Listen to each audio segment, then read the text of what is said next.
हरे कृष्णा, राधे राधे। हम सभी साधक सिया रघुवीर विवाह का श्रवण कर रहे हैं। आज का प्रसंग,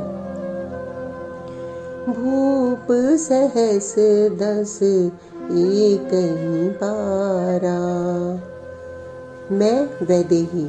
सुबह का समय हुआ, मेरी सखियां सब आ गई थीं। आज ही स्वयंवर होगा, मेरे पिताजी ने कहा था। स्वयंवर तो कई महीनों से चल ही रहा है।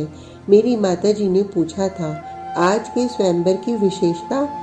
तब मेरे पिता के नेत्र सजल हो गए थे। देवी, मुझे पछतावा हो रहा है अपनी प्रतिज्ञा का। हाँ, कल मुझे भले ही समझाकर गए देव ऋषि नारद जी, पर मेरा मन कहता है, जनक, तुमने प्रतिज्ञा करके ठीक नहीं किया। आप ऐसा ना सोचिए महाराज। मेरी माताजी ने भी समझाना चाहा था।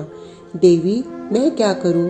जब जब अयोध्या के उन बड़े राजकुमार को देखता हूं, उनके बारे में सोचता हूं, तभी मेरे मन में प्रतिज्ञा के प्रति क्षोभ उत्पन्न होता है। मैं अपनी सखियों के सहित अपने महल से पिताजी की सारी बातें सुन रही थी। देवी सुनैना, ऋषि विश्वामित्र जाने की बातें कर रहे थे।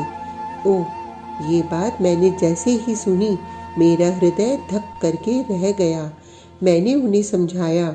मैंने उनसे प्रार्थना की कि बस 11 दिन और रुक जाएं जनकपुर में। उस दिन यज्ञ की पूर्णाहुति है और स्वर्ग से देवता स्वयं आएंगे और अपना भाग स्वीकार करेंगे।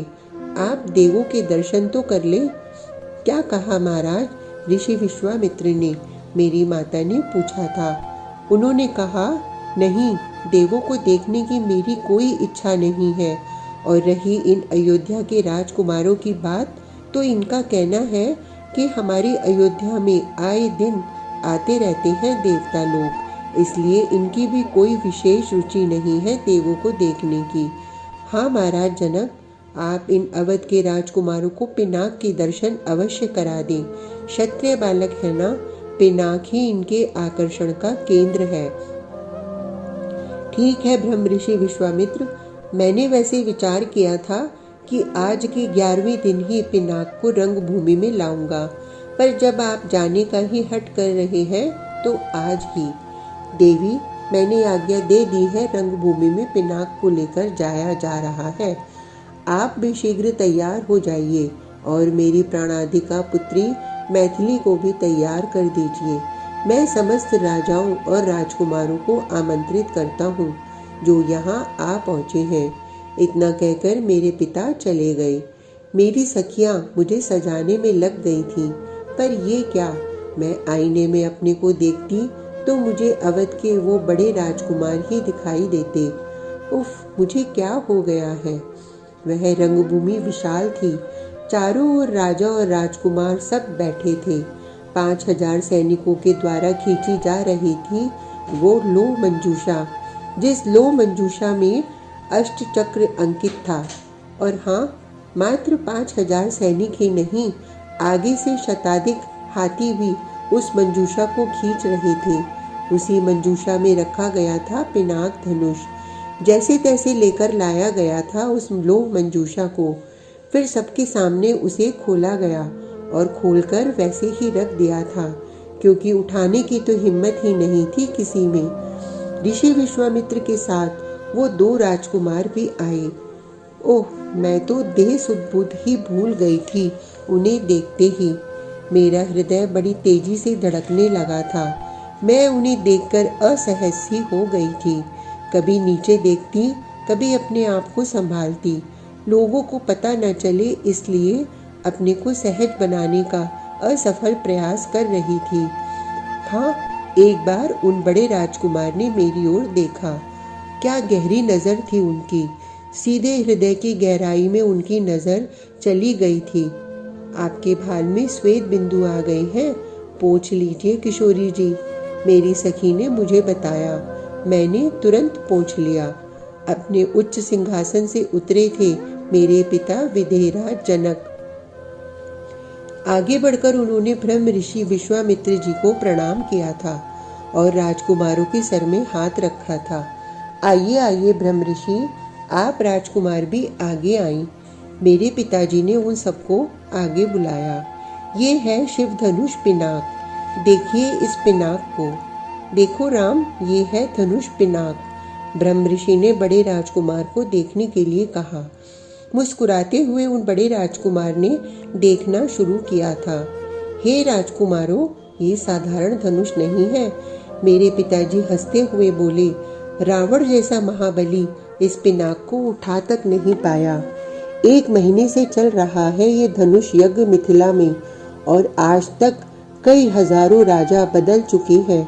कम से कम 10,000 राजाओं ने अपनी अपनी शक्ति आजमा ली है, पर मेरे पिता के मस्तक में उस समय चिंता की लकीरें स्पष्ट देखी जा सकती थीं।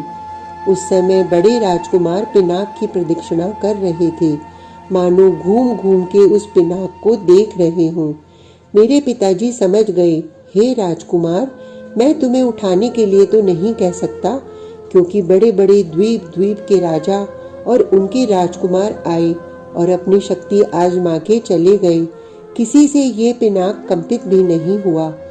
हे ब्रह्म ऋषि, कभी कभी तो मेरे मन में आता है मैंने गलती कर दी ये प्रतिज्ञा करके, क्योंकि इस पृथ्वी में कोई वीर बचा ही नहीं।